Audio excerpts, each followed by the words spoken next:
Orthodox സഭ തിരുവനന്തപുരം ഭദ്രാസനത്തിലെ സഭാ managing committee അംഗങ്ങളും ഭദ്രാസന കൗൺസിൽ അംഗങ്ങളും ഒരുമിച്ച് നിന്ന് പോരാടിയത് സഭയ്ക്ക് വേണ്ടിയോ ഭദ്രാസന നന്മയ്ക്കോ പുരോഗതിക്കോ ആയിരുന്നില്ല എന്നുള്ളത് വ്യക്തമായിരിക്കുകയാണ്.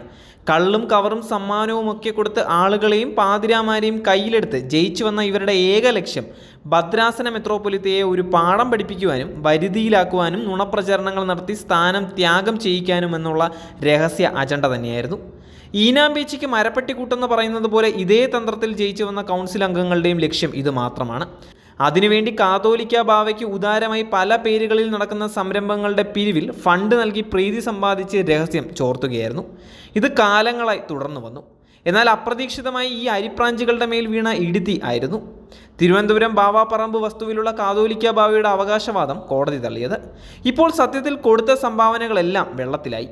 ബാവായെ എതിർകക്ഷിയാക്കി കോടതിയിൽ കേസ് കൊടുത്ത് ഇവരെല്ലാം ചേർന്ന് രഹസ്യ യോഗങ്ങൾ ആയൂരിലും തിരുവനന്തപുരത്തും കൂടിയെടുത്ത തീരുമാനത്തിൻ്റെ ബലമാണ്. ഭദ്രാസന സെക്രട്ടറിയുടെ സാന്നിധ്യത്തിലാണ് ഈ രഹസ്യ യോഗങ്ങൾ ചേരുന്നത്. ഈ യോഗങ്ങളിൽ മാനേജിംഗ് കമ്മിറ്റി അംഗങ്ങളും ഭദ്രാസന കൗൺസിൽ അംഗങ്ങളും കൂടാതെ ചുരുക്കം ചില പള്ളികളിലെ അരിപ്രാഞ്ചുകളും പങ്കെടുക്കും. അങ്ങനെ ഒരു ചട്ടിയിൽ തിന്നുകയും ഒരു ഗ്ലാസ്സിൽ കുടിക്കുകയും ചെയ്ത് മെതിച്ച് നടക്കുമ്പോഴാണ് അപ്രതീക്ഷിതമായി തിരുവനന്തപുരം കോടതിയിൽ നിന്ന് ബാവാപ്പറമ്പ് കേസിൽ സ്റ്റേ വരുന്നതും കാതോലിക്ക ബാവയുടെ നീരസം മാനേജിംഗ് കമ്മിറ്റി അംഗങ്ങൾ ഏറ്റുവാങ്ങേണ്ടി വന്നതും. ഇപ്പോൾ രണ്ടു കൂട്ടരും തമ്മിൽ, അതായത് മാനേജിംഗ് കമ്മിറ്റി അംഗങ്ങളും കൗൺസിൽ അംഗങ്ങളും തമ്മിൽ ചേരിതിരിഞ്ഞ് ശത്രുക്കളുമായി, സംശയത്തിൻ്റെ പേരിൽ അകൽച്ചയിലുമായി. എന്തിനേറെ ഇപ്പോൾ പാളയത്തിൽ തന്നെ പടയായി തമ്മിൽ തല്ലുമായി.